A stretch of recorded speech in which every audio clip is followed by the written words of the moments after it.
a base da doutrina espírita, aquele livro que todo espírita sabe de cabeça, né? E hoje nós vamos continuar a fala do Homero, semana passada, com a questão 324. É essa mesmo que vocês estão pensando, né? E para que a gente possa comentar um pouco sobre ainda a vivência dos espíritos em relação ao enterro, ao velório, aos túmulos e etc. Tá?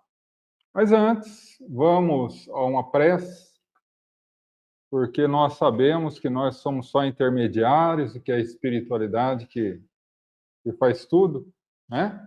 Então, vamos pedir o amparo e a proteção deles.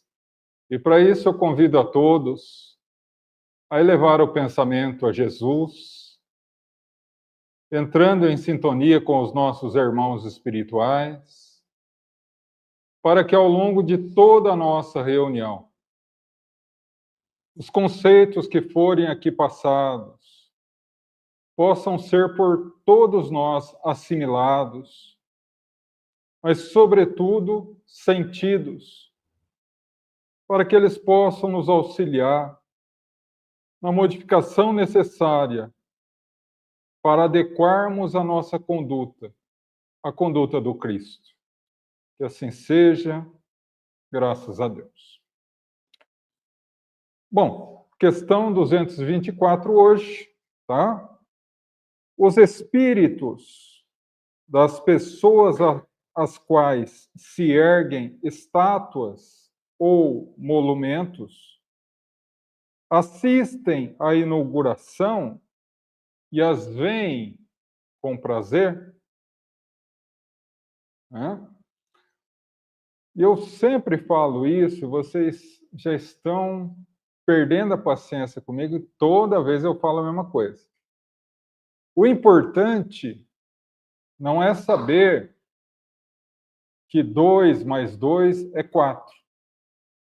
O importante é saber como 2 mais 2 dá 4. O importante é saber o conceito, o importante é saber o caminho. Porque se você conhece o conceito, todas as questões ficam quase que naturalmente lógicas, né? Vai fluindo numa questão mais lógica, tá? Então, ele pergunta aqui sobre a reação dos espíritos em relação a estátuas e monumentos fúnebres, ou estátuas, nome de rua, esse tipo de coisa. A primeira coisa que nós precisamos entender é como se dá o desencarne, ou seja, o desencarne, ele muda o espírito em alguma característica? Muda. Ele só não tem mais corpo. Só. Todo o resto mantém-se igual. Então, da mesma forma que o indivíduo pensava na Terra, agia na Terra, sentia na Terra, ele vai continuar no mundo espiritual, até que ele assimile determinados conceitos e veja a necessidade de renovação de conceito, a renovação de reforma íntima e comece a mudar. Porque quando chega no mundo espiritual, você percebe que a maioria das coisas que nós damos muito valor na Terra perdem totalmente o significado. Então, diante desse choque de realidade, muitos começam a mudar os conceitos. Mas da mesma forma que tem gente teimoso aqui, tem gente teimoso do lado de lá, não é? E não aceita mudar. Então, disso deflui o quê?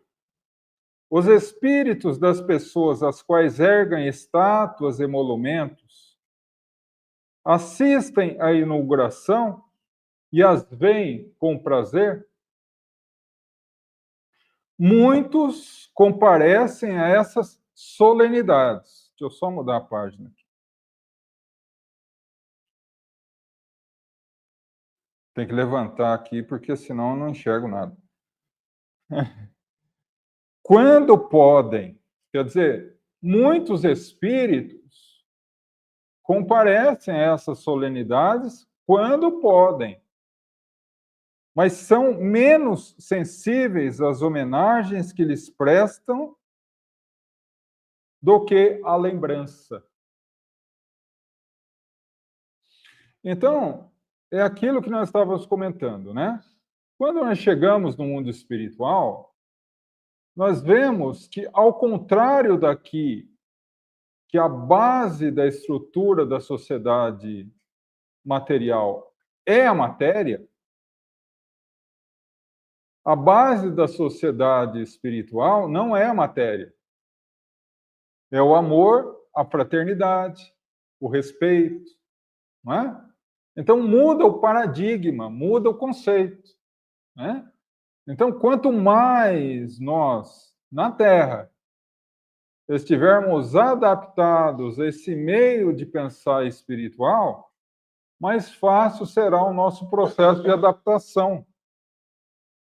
Lógico que aqui Kardec fala de espíritos que já têm uma certa adaptação no mundo espiritual, né? Porque essa adaptação ele dá o nome de perturbação espiritual, né?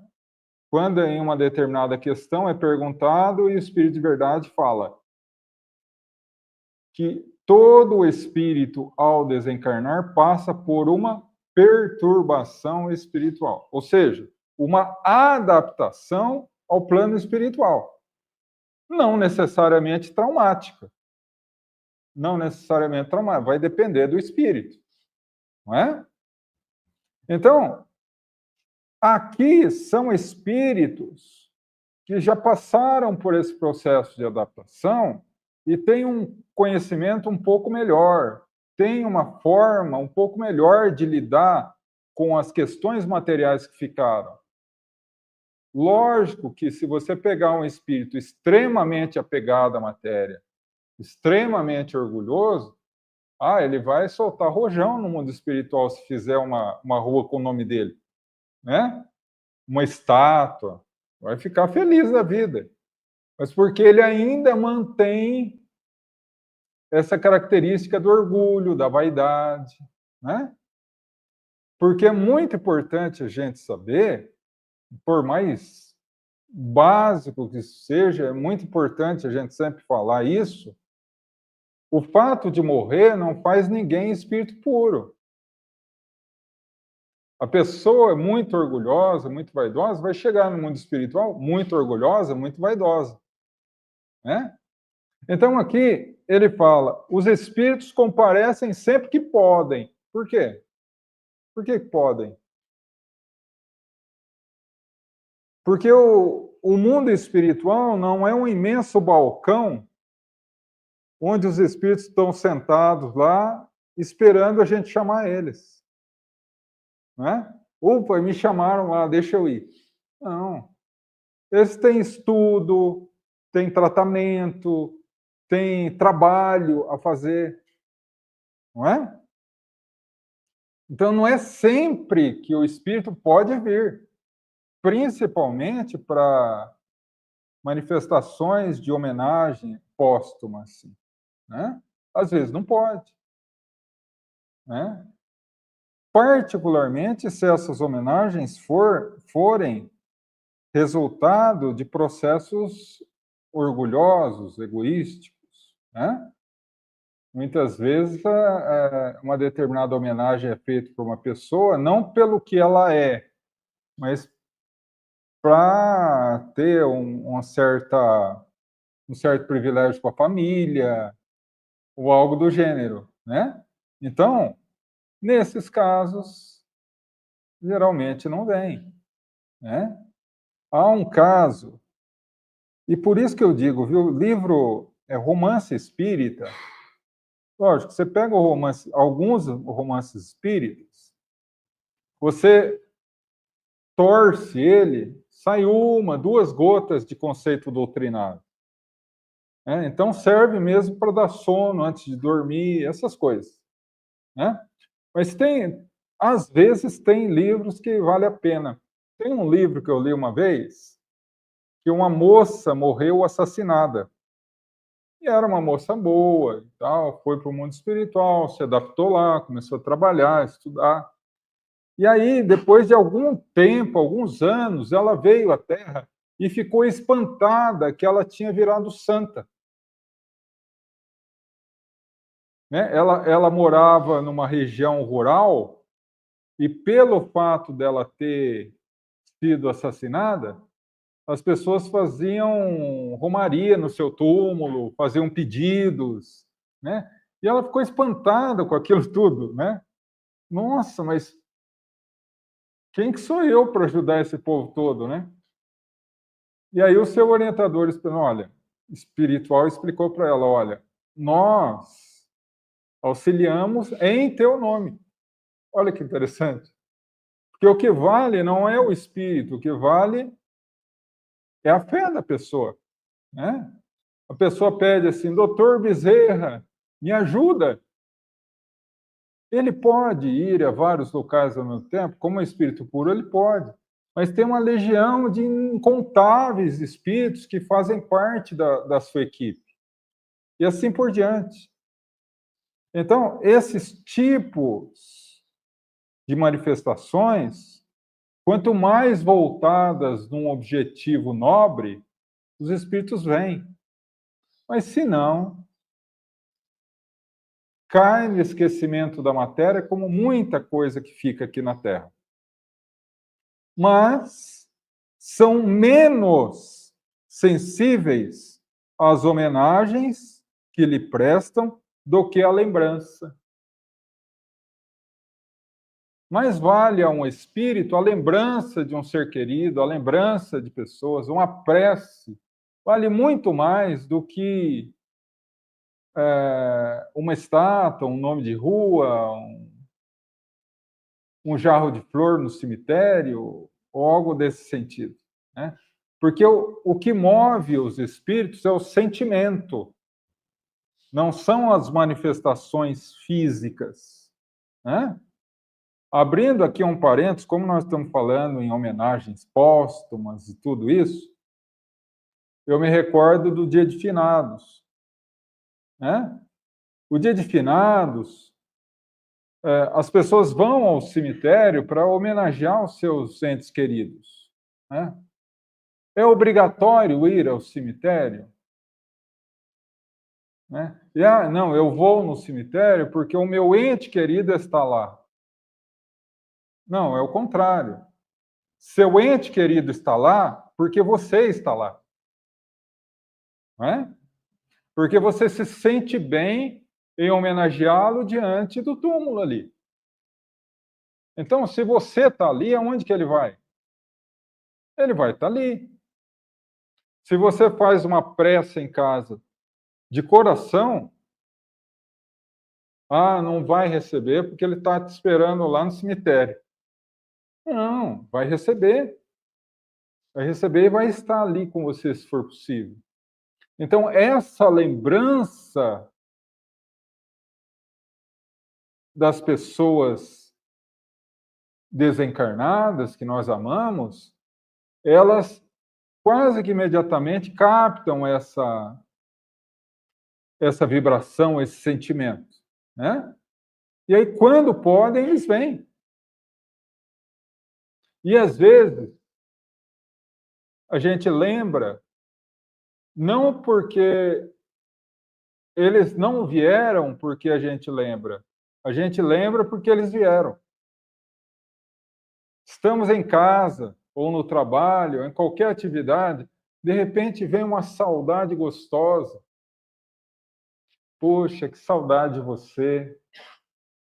Queria tanto te dar um abraço. Mas não é de dor. É uma sensação diferenciada, é uma saudade, pode ser chamada saudade gostosa, dos momentos felizes. O que é? É ele que veio te visitar, está te abraçando. Né? Então, essa relação com o mundo espiritual, ela é muito mais voltada ao sentimento e ao pensamento do que as manifestações materiais. Que manifestação material só se vincula muito a elas quem ainda está muito aprisionado a essas questões.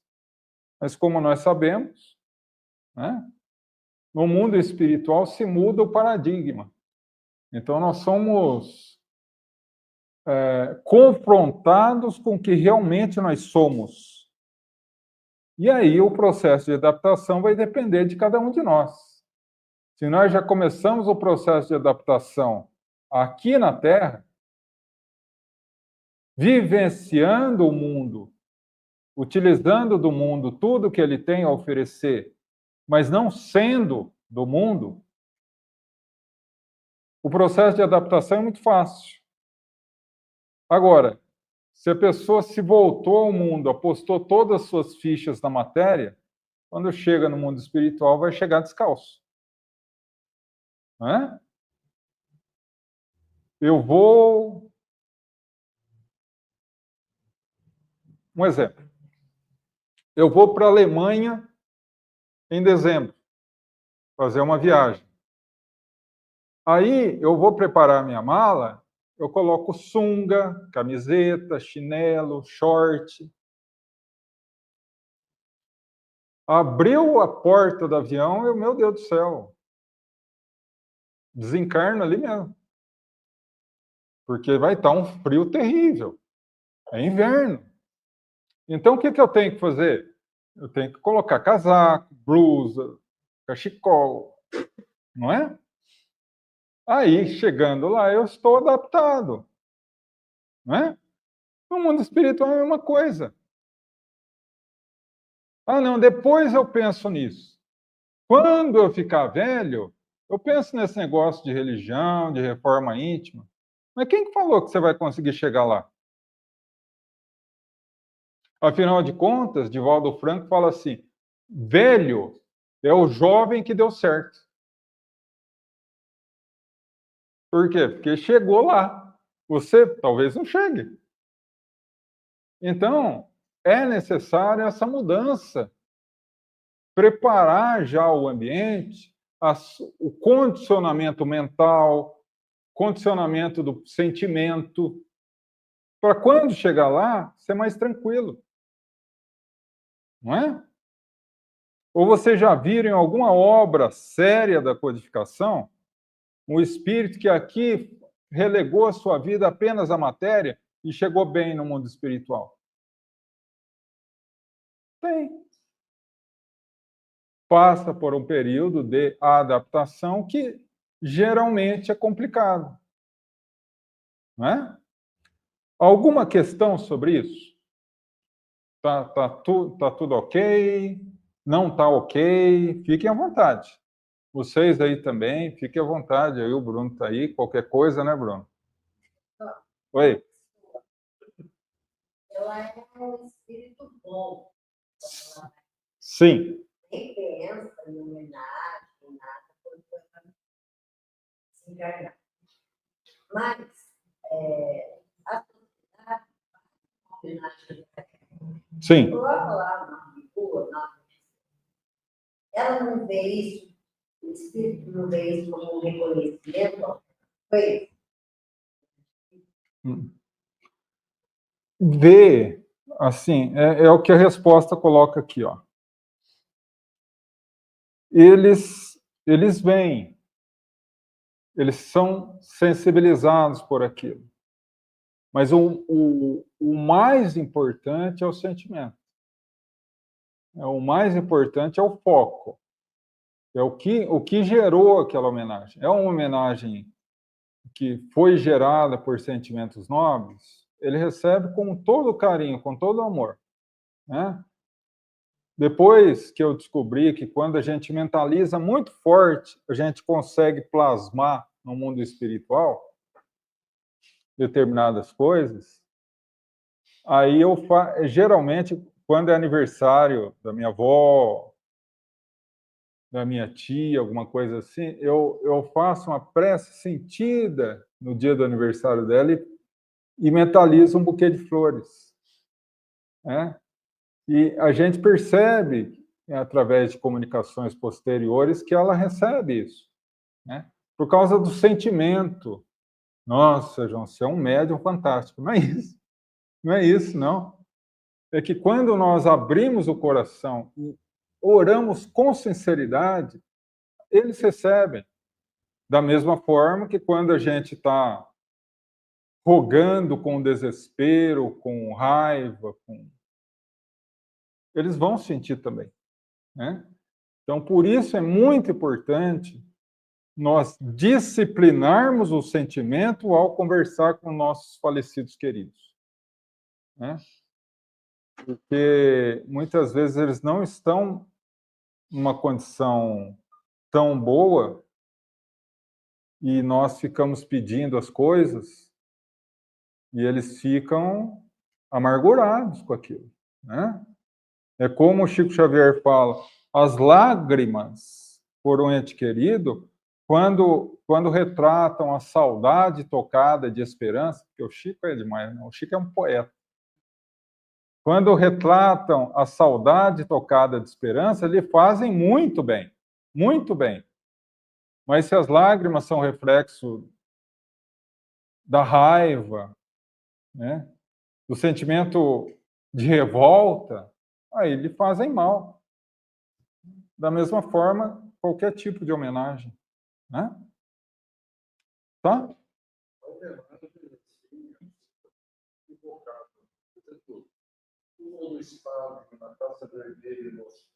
Sim, exatamente.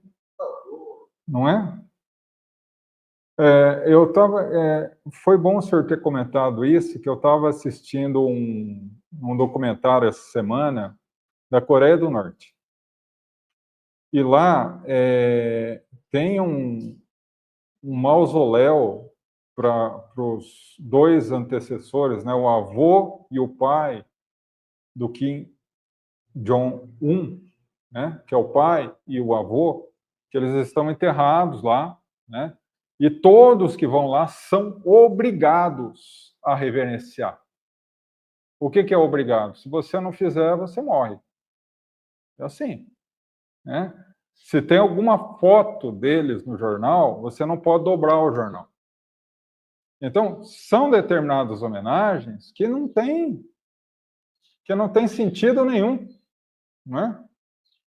Então, são homenagens equivocadas, né? Impostas, né? Quando a espiritualidade sente o que vem de dentro, o que vem espontaneamente, né? E é por isso que eles falam que as homenagens, eles são sensíveis, mas mais sensíveis à lembrança sincera, né? E não à imposta, tá? Vamos continuar? Ou tem mais alguma questão? Tá tudo certo? Vamos lá? Semana que vem vocês não vão falar para a pessoa que vier falar que, olha, não entendi? É porque semana que vem sou eu de novo, então não adianta reclamar. Questão 325. De onde surge, para certas pessoas, o desejo de ser enterrada num lugar em vez de outro?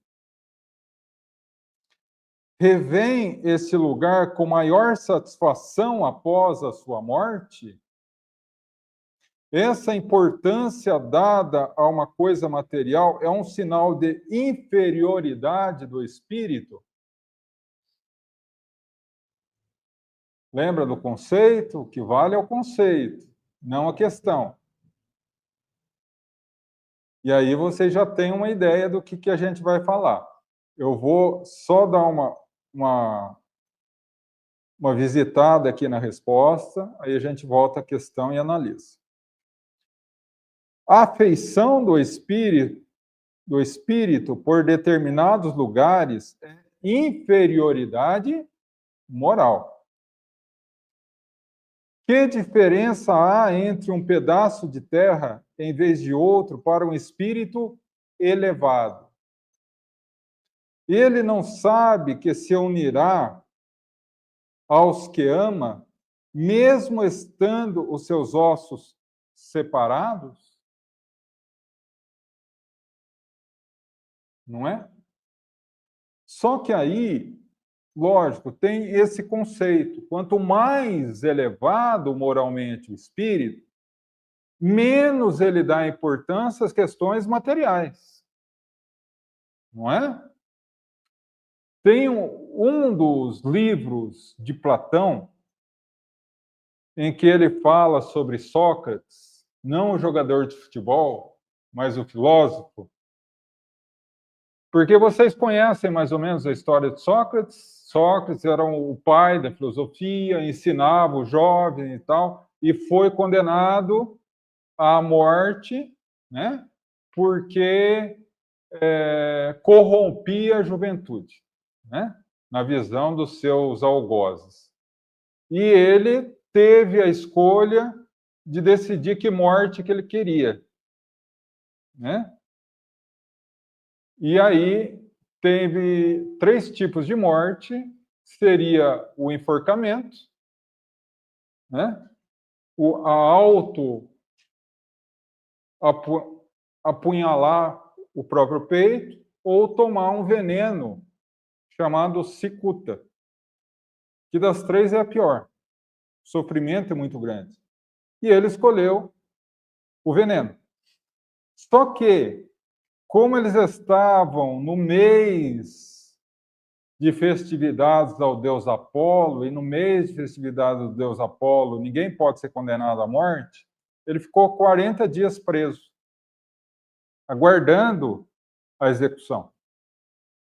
E nesse período, os seus discípulos foram visitá-lo, só Platão e tantos outros.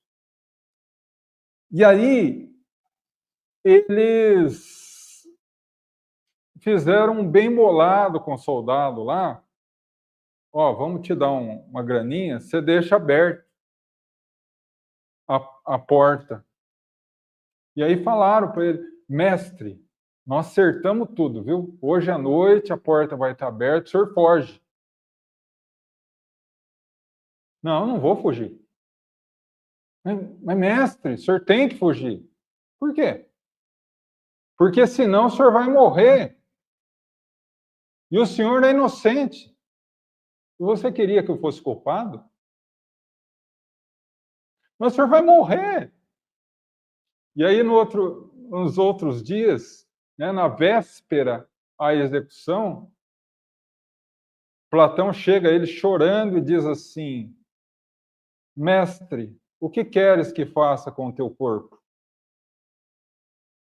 Queima, sepulta, joga no rio, dê às feras, porque eu já não estarei mais aí. Então, é essa forma de pensar e de sentir dos espíritos superiores. Não importa onde que está o corpo, né? Mas nós ainda temos uma herança ancestral. E aí não é culpa dessa encarnação, de várias encarnações, onde o conceito de céu, inferno e purgatório está tão arraigado no nosso inconsciente que a gente ainda acha que tem que ser enterrado com a esposa, com o marido, que se enterrar em túmulos diferentes, a gente não vai se encontrar no mundo espiritual, né? Tinha uma prima minha que ela morreu em São Vicente. E aí eu fui, né? Porque a gente passa por cada situação. E eu fui no velório e estava tudo certo, só tinha um problema, ela não fechava os olhos. A família, as filhas fechavam, abria. Fechar, abria. E estava já quase na hora do enterro, né? Aí eu cheguei próximo a ela, falei, fica tranquila, porque ela era muito apegada à cerqueira. Se você quer ser enterrado em cerqueira, a gente vai te enterrar em cerqueira. Aí fica tranquilo. Aí eu fechei os olhos, não abriu mais. Então, são manifestações, lógico, foi enterrado em cerqueira, porque imagina se eu engano a defunta, ela vem puxar meu pé. Ah, aqui. Então, mas é uma questão íntima da pessoa, né? Até hoje você vê em filmes de Hollywood, quando o personagem quer conversar com a esposa, com o marido, com o filho, ele vai aonde? É no cemitério, não é? É quase que um inconsciente coletivo.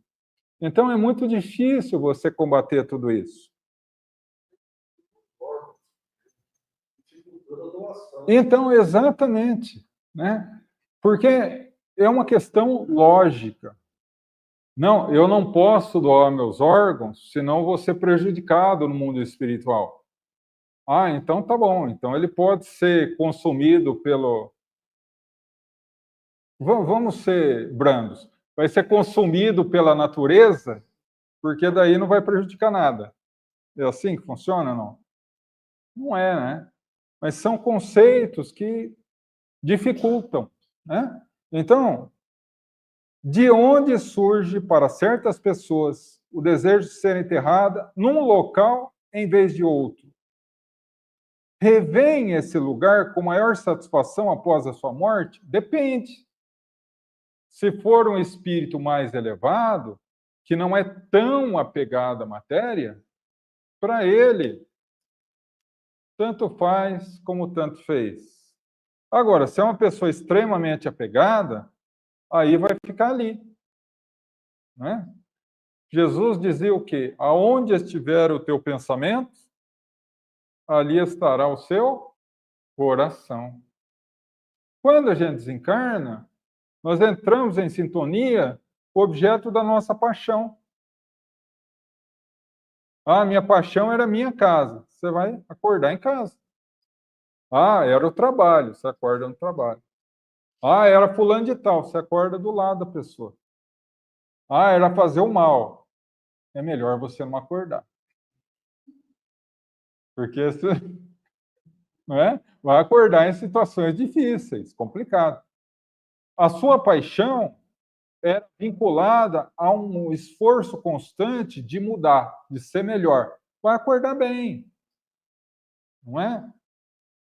A minha vozinha, ela ficou viúva aos 35 anos de idade. Ela desencarnou com 78. Nunca se casou de novo. Não que tenha problema em que se casar de novo, não, de forma nenhuma. E nós nos convertemos à doutrina espírita. Ela era católica e depois se converteu à doutrina espírita pela minha mãe, né? Tanto quando eu nasci, a minha família já era toda espírita. E ela sempre falava para minha mãe: Lena, eu não tenho medo de morrer. Não tenho. O único medo que eu tenho é chegar no mundo espiritual e não contar teu pai. Porque era um amor de novela dos dois, sabe? Eu vinha conhecer o meu avô com a mediunidade, porque quando eu nasci, ele já havia desencarnado. E a mediunidade, ela traz muitas coisas difíceis, né? A gente vê muita coisa que não devia ver, sabe? Filme de terror 18 mais ou menos assim. Mas tem coisas que vale a pena. E naquela manhã ela tava com um grau de Parkinson adiantado, né? Ela entrou em coma de manhã. E quando eu acordei, eu fui visitá-la, eu vi uma preparação no quarto, diferenciada. E nós temos um amigo muito querido, que é um médico, Dr. José, E eu mentalmente falei para ele, doutor José, é hoje? Ele falou, é hoje. Só estamos aguardando o seu irmão chegar. Porque na época o meu irmão estudava em Botucatu, fazia medicina lá, porque ela tinha um apego muito grande com o meu irmão. Até hoje tem. E aí começou a preparação e tal. Por volta do 12:30, meu irmão chegou, todos reunidos no quarto. Eu tive a bênção de ver o meu avô, deu a volta na cama, sentou na cabeceira da cama, e no momento que ela saiu do corpo, abriu os olhos e viu meu avô. O pessoal acha que eu estava chorando porque ela morreu. Eu estava chorando de emoção de ver uma cena linda dessa. Né? Aí ela começou a chorar, abraçou ele. Então, é uma coisa fantástica isso. Né? Agora, vai depender de como que o espírito vive na Terra. Porque nós temos um conceito errado de que uma coisa é nós aqui na Terra, outra coisa é nós no mundo espiritual. É a mesma coisa. Só que qual a diferença entre nós e os espíritos? Qual que é a diferença? Nós ainda temos corpo. Só isso. Então, um lugar a outro, a satisfação de estar enterrado em um local ou outro, isso é questão de menos importância. Essa importância dada a uma coisa material não é um sinal de inferioridade do espírito? Né? E aí ele coloca a afeição do espírito por determinados locais ou lugares é uma inferioridade moral. Ou seja, um apego. Apego. Lá na questão... Ai, Deus. Não, melhor não falar a questão, porque no fim eu erro. E tem gente com o livro dos espíritos aí na mão. Mas eu acho que é 785, não tenho certeza. Quando Kardec pergunta assim, qual o maior entrave, qual a maior dificuldade para a evolução da sociedade humana? O orgulho, o egoísmo e o apego excessivo à matéria. O apego excessivo à matéria nos traz uma dificuldade muito grande no mundo espiritual para se adaptar. Né? Tanto que é curioso, né? Nós participamos de reunião mediúnica há muitos anos e é uma aula. Cada comunicação, cada espírito é uma aula prática de doutrina espírita. E eu conversei com o espírito essa semana e ele falando, eu não aguento mais essa vida. Eu falei, que vida, meu irmão? Olha, eu venho para cá, eu passo mal. Eu vou para lá, eles não deixam fazer o que eu quero. Aí eu venho para cá, passo mal. Mas o que você quer? Eu quero fazer com que meus filhos andam na linha. Eles têm que fazer do jeito que eu quero, não do jeito que eles querem. Chega no mundo espiritual, tem hora para estudar, tem hora para trabalhar, tem hora para isso, tem hora para aquilo. Eu não gosto disso. Eu quero fazer o que eu quero fazer. Mas o que você quer fazer? Eu quero mandar nos meus filhos. Isso que eu quero. E eles lá no mundo espiritual não deixam eu fazer isso. Lógico, não é? Até o momento que ele se apresentou na reunião e falou, eu não aguento mais essa vida. Faz 20 anos que eu estou nesse vai e vem. E aí eu toquei na ferida, né? E seu esposo? Você encontrou seu esposo no mundo espiritual? Encontrei, mas ele tá do mesmo jeito. Está falando igual também, que tem que que aceitar a orientação dos amigos espirituais, que tem que mudar. Eu não quero mudar. Agora eu sou obrigado a mudar porque eu não estou aguentando mais sofrer. E aí, nisso, o marido chegou e falou o nome. Eu acredito que seja um nome carinhoso entre os dois, né? Que todo casal tem, né? Eu não vou contar o meu de jeito nenhum, mas todo mundo tem, né? E aí ele falou um nome assim, carinhoso. Fica tranquila, agora você vai ficar bem. Eu vou ajudar você, eu vou estar com você. E aí ela foi. Mas assim, o que é isso tudo? Orgulho de não querer mudar. Orgulho de achar que não precisa melhorar. Orgulho de achar que não precisa de ninguém. Orgulho e vaidade de achar que você sempre está com a razão e todo mundo está errado.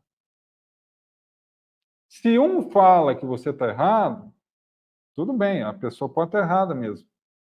Se 4 falam que está errado, pode ser um engano, né, coletivo. Mas se 10, 20, 50 falam que você está errado, alguma coisa tem de errado, não é? Então, é esse sentimento que nós precisamos começar a nos adaptar aqui na Terra. Né? Não é a questão, a religião fala, não, você tem que focar em Deus, você tem que se vincular à espiritualidade superior. E muitos falam, você tem que abandonar a matéria para viver Deus. Não. Você tem que viver a matéria com foco na orientação de Jesus, no padrão ético que Jesus coloca na Terra. Que é o quê? Cumprir os seus deveres, respeitar todo mundo, fazer ao outro o que gostaria de receber, não fazer ao outro o que não gostaria de receber. É isso. Serviço da matéria para a espiritualidade. Sim, não é? E essa questão foi muito bem colocada, doutor. Servir da matéria em prol da espiritualidade e não ser escravo da matéria, não é? Porque há um filósofo que diz uma questão bem interessante. Ser livre não é fazer o que você quer. Porque se você fizer o que você quer, você é escravo do teu desejo. Ser livre é fazer o que você não quer. Ser livre é perdoar mesmo querendo pular no pescoço. É isso que é ser livre. Porque daí você vai estar dominando o pior de todos os inimigos. Ai, quem que é? Algum obsessor? E ele está do teu lado, é só olhar no espelho.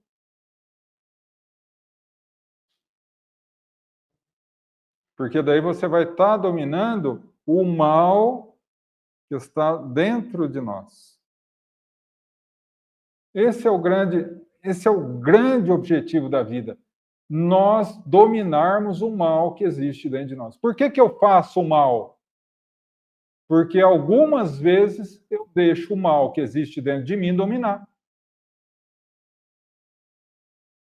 Eu falo, a minha mente fala assim, olha, a minha razão vai ficar do lado, instinto, toma conta. E aí aquele instinto animal de agressividade vem e faz miséria. E aí você pega uma mensagem do Espírito, eu não vou recordar o Espírito, porque talvez tenha algum com o Evangelho segundo o Espiritismo aí, então não quero correr o risco. Quando ele fala em cólera, né? E aí ele coloca assim, e você, se pudesse se ver de fora num ataque de cólera, ou daria risada, ou ficaria espantado o que você é capaz de fazer. Não é? Nossa, como eu fui capaz de fazer isso com fulano, com Beltrano, com Ciclano. Na hora da raiva, explode. E depois vem a culpa. E tem gente que tem uma certa cara de pau de falar assim, eu sou assim mesmo, viu? Eu sou assim mesmo, eu sou um santo. Pisou no meu pé, eu viro bicho. Não, você não vira bicho, você é bicho. Emocionalmente, você é um animal. Se você não consegue se controlar a ponto de não pular no pescoço dos outros, eu estou pensando aqui para ver o que a Ellen está fazendo, se ela está assistindo. Espera só um pouquinho, deixa eu lembrar aqui. Principalmente no casamento, não é? Aí você é um animal. Um animal que fala, um animal que pensa, um animal que anda, mas é um animal. Você quer ser humano? Começa a controlar os seus instintos. Você quer ser divino? Domina totalmente o mal que existe dentro de você. Mata o mal que existe dentro de você. Aí você se torna espírito puro. Né?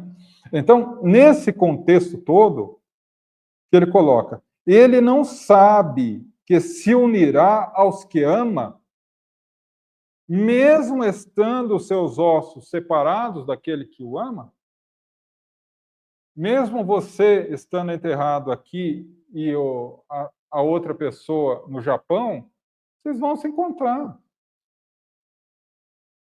Porque gera uma série de problemas, uma série de dúvidas, uma série de dificuldades, ao ponto da pessoa virar para mim. E aí eu costumo pensar, eu acho que os mentores, doutor, me botam nessas frias, porque a gente fala para as pessoas, então eles colocam essas experiências para a gente contar para o povo. Certa vez, uma pessoa chegou para mim e falou, meu filho está querendo fazer uma viagem comigo para os Estados Unidos, mas eu estou com tanto medo de ir. Eu falei, por quê? Você tem medo de avião? Não, é que eu estou pensando aqui, se eu morrer lá, como que os espíritos vão me entender lá? Porque eu só não falo inglês.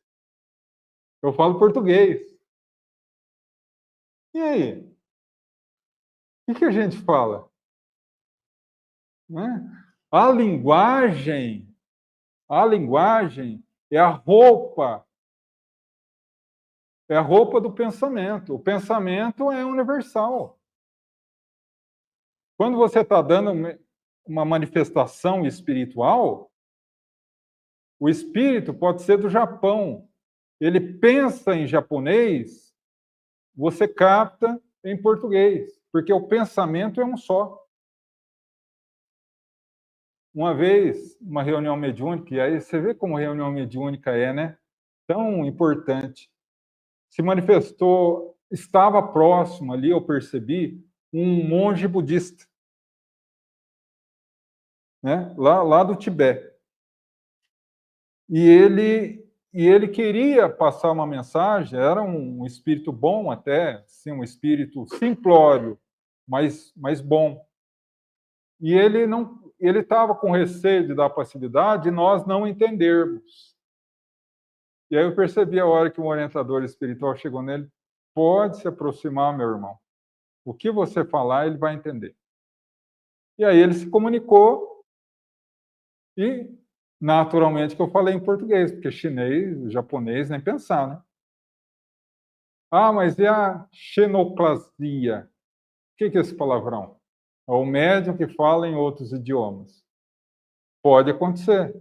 Quando ele tem dentro de si o patrimônio daquela língua em alguma encarnação anterior, ele consegue. E, lógico, tiver essa característica mediúnica, né? Mas então, essas questões de onde eu vou ser enterrado, se vai ter isso, se vai ter aquilo, se tem mausoléu, se não tem, se é uma cova rasa, se é um túmulo bonito, se é isso, se é aquilo, isso não importa para o espírito. Não importa. Até porque, se fosse assim, quem morre no mar? E quem morre na guerra? Como é que faz? Não é? Não tem lógica. Por isso, mais uma vez eu volto a dizer, o que vale é o conceito. e não a questão específica. Porque compreendendo o conceito, você mata naturalmente a questão. Tá? Alguma pergunta a respeito disso? Alguma questão, alguma coisa, alguma colocação? Tá tudo em ordem? Uma roupa, Exato, exatamente. E da mesma forma que nós, quando não temos uma roupa usada, que já não nos serve mais, a gente doa. Quando o nosso corpo não servir mais, você doa os órgãos, não é? Aí tem gente que tem roupa há 15 anos e fala, não, eu vou emagrecer, vai servir aquele vestidinho? Quando eu tinha 15 anos, estou com 50, vai servir um dia, quando você morrer, né? Aí serve de novo. Mas é o apego, né? O apego. Ah, não, eu não dou essa roupa porque tem valor sentimental. Eu te respeito, né? Como diz Divaldo, eu tenho a obrigação de respeitar, mas o direito de discordar, né? E só para encerrar, que essa questão aqui tem o item a reunião dos restos mortais de todos os membros de uma família no mesmo local deve ser considerada como uma coisa fútil. A reunião de todos os restos mortais de uma mesma família pode ser considerada uma coisa fútil? Não. É um costume piedoso. É um testemunho de simpatia por quem se amou. Essa reunião pouco importa aos espíritos, mas é útil aos homens. As lembranças ficam concentradas num só lugar. E aí, alguém vai perguntar assim, porque às vezes eu leio pensamento. Estou brincando. Brincadeira. Não leio, não. Mas é natural a questão. João, você acabou de falar que não importa o lugar que enterrou a pessoa, como que agora o Espírito de verdade fala que é importante? Para os encarnados. Porque na outra, ele pergunta se a afeição dos espíritos a algum lugar é inferioridade. Em uma, ele pergunta a visão dos espíritos desencarnados. E aí, realmente, se o espírito tem uma afeição necessária por algum lugar, é indício de inferioridade. Agora, aqui ele se refere à forma de pensar encarnada. Então, para os desencarnados, aqui, ó, é um costume piedoso, um testemunho de simpatia por quem amou. Quem que pratica o costume piedoso? Quem que faz o testemunho de simpatia por quem amou? O encarnado. O familiar que ficou. Essa reunião pouco importa para os espíritos. Tanto faz como tanto fez. Agora, para os que ficaram, é uma lembrança que se concentra num só lugar. Então, se faz um mausoléu, coloca-se ali todo mundo. Né? Pode ter um risco.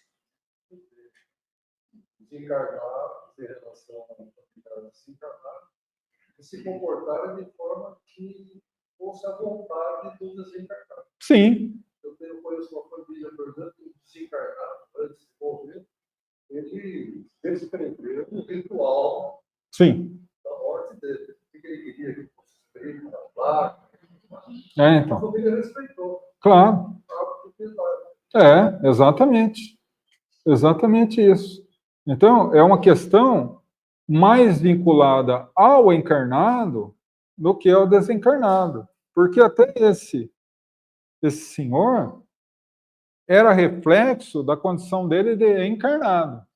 Quando chega no mundo espiritual e vai se adaptando lá, ele vai chegar um momento que ele vai ver que aquilo não tinha a força que ele dava quando estava encarnado, né? Mas isso não tira o mérito da lembrança, da piedade, do carinho dos familiares, né? Guardar um objeto de alguém querido espiritualmente tem alguma relevância, mas é um carinho para aquela pessoa. Você tem uma facilidade maior de se vincular quando você está com aquele objeto na mão, né? Então, é essa questão do respeito profundo, a forma de pensar de cada um, né? É aquela história do homem que foi levar flores no túmulo da esposa. Eu acho que todo mundo conhece essa história. E ao lado tinha um oriental levando um prato de arroz. Aí o ocidental, sempre querendo tirar uma vantagem, disse: quando que a sua esposa vai vir comer o arroz? Quando a sua vier cheirar as flores. Não é? Não é? Então, é a questão do respeito. A pessoa se sente bem assim. Então, vamos abrir o leque do conceito, que isso aqui é a questão fechada. Vamos abrir o leque do conceito. Eu fui no centro espírita e me curei lá, fui ajudado lá, mas o meu coração bate pela católica. Seja um maravilhoso católico. Não vem trazer atrapalho na doutrina espírita. Porque se o coração pulsa no catolicismo, ele vai querer fazer do centro espírita uma igreja. Mas seria tão interessante colocar aí uma imagem de Kardec, né? Colocar um vasinho com flor para o Dr. Bezerra, né? Orar com o terço na mão. Isso é coisa de católico, com todo o respeito. Mas não dá certo, né? E da mesma forma, você vai a uma outra religião. Hoje, sexta-feira, quando que foi o Pinga Fogo? Deixa eu ver. Hoje é domingo? Sexta. Olha, até vocês sabem, eu esqueço. A cabeça já não está boa. Sexta-feira me perguntaram assim se é permitido ao espírita ir a um terreiro de Umbanda ou Candomblé. Falei, depende. Você vai com o intuito de visita, você vai com o intuito do respeito, e é um local bom, não tem problema. É uma outra filosofia religiosa. Agora, você vai trabalhar, se vincular àquela casa e se vincular na doutrina espírita, não vai dar certo. Por quê? Porque são, apesar de serem ambas filosofias e religiões voltadas ao bem, cada qual tem as suas características próprias. Então, naturalmente que não vai dar certo. É a mesma coisa que você querer ser médico e advogado ao mesmo tempo. Vai dar conflito de agenda, não vai dar conta, né? Você passa a noite inteira num plantão de 24 horas e sai do plantão e vai fazer uma audiência. Não dá certo. É da mesma forma, né? Então, esse conceito mais amplo de se vincular ao respeito ao que os outros pensam, à filosofia dos outros, mas reservando o direito de ter a tua própria. Não ser aquela pessoa que vai conforme a onda. Principalmente nesse período da sociedade que a gente está vivendo, uma inversão de valores morais, aquele que não tem os pés fincados num padrão moral, ele vai conforme o vento vai. Está tudo tranquilo, ele é um anjo, um espírito de luz. Deu algum problema, já vira outra coisa, né? E aí justifica, como eu disse, eu sou um santo, mas pisou no meu carro, afinal de contas eu não levo desaforo para casa, leva o obsessor, que é bem melhor, né? Não é? Então, a partir daí, a gente tem que ter essa ideia. Porque se nós focarmos a nossa conduta na conduta de Jesus, tudo isso é consequência. Tudo é consequência natural da nossa conduta crística. Né? Eu costumo dizer, as pessoas se perdem muito no superficial, e acabam perdendo a oportunidade de usar o que vale mesmo, o básico, o fundamental. Né? As pessoas falam, mas e fulano? O que fulano fez, o que Beltrano faz, o que... Né? Outro dia eu estava assistindo uma palestra, e eu gosto muito dele, eu não sei se vocês conhecem, é o pastor Caio Fábio. Não sei se vocês conhecem. É um pastor da igreja evangélica, e ele é bem coerente com as coisas que ele coloca. E aí perguntaram a ele o que Jesus acha da homossexualidade. E ele virou para o entrevistador e falou assim: olha, nós devemos fazer com os homossexuais o que Jesus fazia na sua época. Qual a pergunta do entrevistador? O que Jesus fazia naquela época com homossexuais? Ele virou e falou: nada. Nada. Tinha homossexual na época de Jesus? Tinha. O que ele fez? Nada. Condenou? Não. Julgou? Não. Falou que não podia? Não. Viveu e deixou viver. Queria aceitar a mensagem?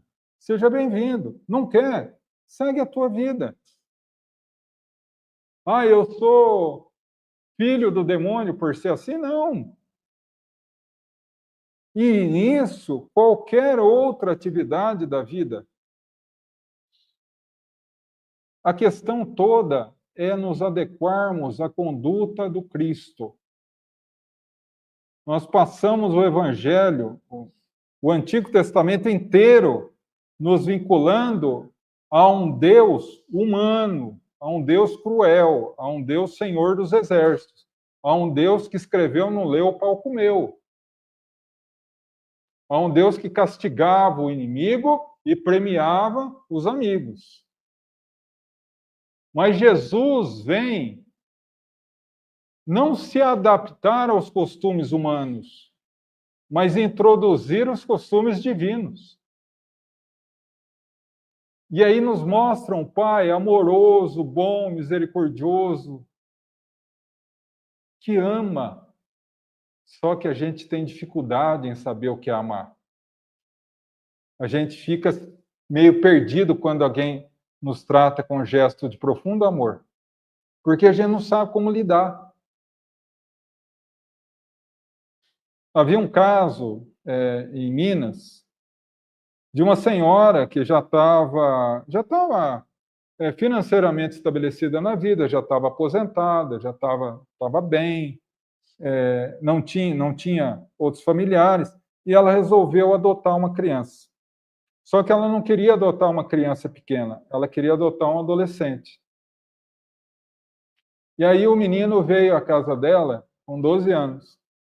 E ela saiu de manhã e voltou à tarde. A hora que ela voltou, o apartamento estava lotado de água. Ele abriu todas as torneiras da casa e deixou. A hora que ela entrou, ela olhou aquilo e ele, no meio da sala, dando risada. Vem cá. Tirou ele do apartamento, se ajoelhou na frente dele, porque ele era pequeno ainda. Fulano, não adianta. Você pode fazer o que você quiser. O meu amor por você nunca vai diminuir. Eu vou te amar você fazendo o que você fizer. Então agora nós vamos juntos, porque eu te amo, nós vamos limpar a nossa casa. Porque a minha casa é a tua casa. Ele nunca mais fez. Porque a pessoa, quando é amada, ela não sabe como agir. Não me tratou mal? Não me perseguiu? Não me julgou? Como? Quando a gente vai ao atendimento fraterno, aqui na casa, e o orientador não nos julga, nos ouve, nos compreende, ué, o que tem de errado com ele? Nada. Nada. Entende? Então, esse que é o conceito básico. Porque com esse conceito básico, a gente se vira em qualquer questão do Livro dos Espíritos. Tudo passa a ser consequência de uma lei maior. Amar a Deus sobre todas as coisas e ao próximo como a si mesmo se ama. Ninguém consegue amar a Deus se não amar ao próximo. Ninguém consegue amar ao próximo se não se amar. Simples assim. A gente consegue fazer? Ainda não. Mas a questão importante não é se a gente consegue. A questão importante é se a gente quer. Eu não consigo perdoar fulano. Será que não consegue ou não quer? Daí a gente luta contra o mal que ainda existe dentro de nós. Tá bom? Alguma questão sobre essa pergunta? Tá tudo certo? Não tá? Falei alguma besteira? Fica à vontade também. Tudo em ordem? Tudo certinho? Então vamos encerrar por hoje. E a questão da semana que vem, que o próximo pegará esse rojão pelo rabo, será a questão 326. E aí, só para vocês ficarem pensando durante a semana.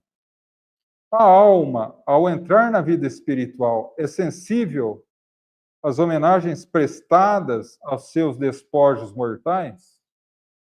E como essa reunião inteira a gente falou de princípios, de conduta, né? De relação básica com a doutrina, o que realmente importa, na verdade, vocês já sabem, né? Porque o conceito é isso, o resto é consequência desse conceito. Tá bom? Temos algum recado hoje, doutor? Não? Então vamos à oração final e ao passe.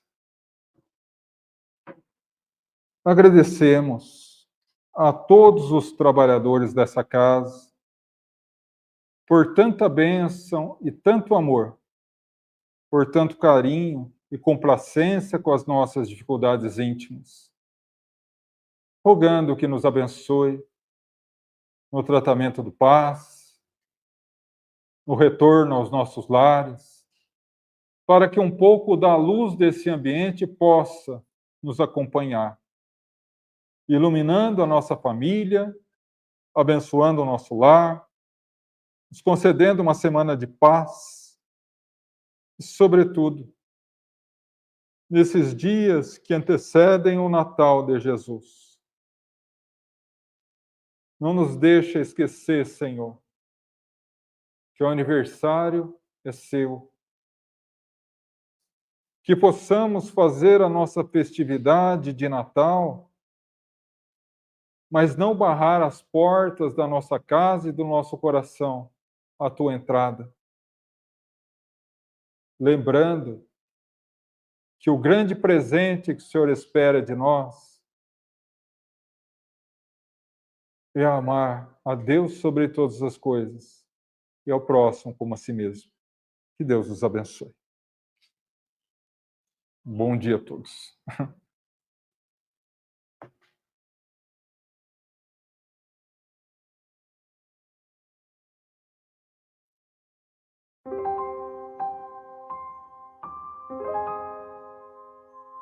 Sexualidade, sofrimento, dor, obsessão, tristeza, depressão, ansiedade,